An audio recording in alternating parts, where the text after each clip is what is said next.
আমাদের নিচে দুটো বিষয় ছিল। আরেকটি বিষয় ছিল যে ৬ জন সমন্বয়কারী এই আন্দোলনের তাদেরকে যে তুলে নেওয়া হয়েছে এবং ডিবি অফিসে রাখা হয়েছে তাদের তাদের ইচ্ছা না থাকা সত্ত্বেও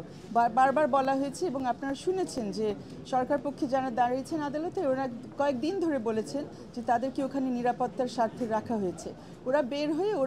ওরাই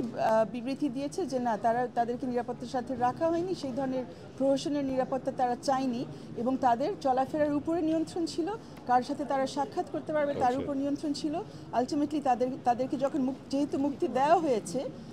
মুক্তি দেওয়ার কথাও বলা হয়েছে, তারা নিজে নিজে যে বের হয়ে আসছে তা না, কেউ তো তাদেরকে মুক্তি দিয়েছে এবং তারা যার তত্ত্বাবধানে ছিল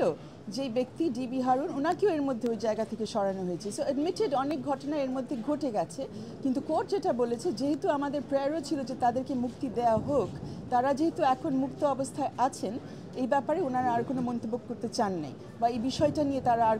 কোনো নির্দেশনাও দেন নাই। কিন্তু আমাদের একটি কথা রয়ে গেছে যেটা কোর্টে নিষ্পেষিত হয়নি, যে তাদেরকে কোন অধিকার বলে, কোন আইনের বলে তাদেরকে এতদিন রাখা হয়েছে। এবং আরেকটি প্রশ্ন যেটা এখনকার এই মুহূর্তের জন্য খুবই জরুরি, যে এরকম করে আর যাদেরকে তুলে নেওয়া হচ্ছে, ডিবি কাস্টডিতে রাখা হচ্ছে, অজান্তে বিভিন্ন জায়গায় রাখা হচ্ছে, তাদের ব্যাপারে আমরা কিভাবে প্রতিকার চাইব এবং এই ব্যাপারে আমাদের যে আবারও আসতে হবে, এই বিষয়টা মনে হয় এখনো খোলা, এটা নিষ্পেষিত হয়নি। আদালতে এই ব্যাপারে কোনো কিছু আজকে বলেন নেই, শুধু বলেছেন মুক্তি পেয়েছেন, এই জন্য আমরা এই বিষয় নিয়ে আর কিছু বলবো না। তার মানে না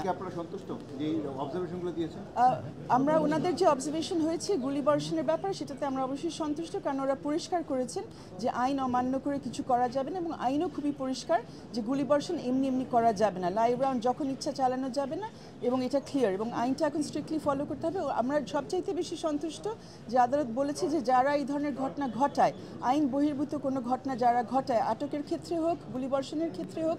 তাদেরকে জবাবদিহিতার মধ্যে আনতেই হবে।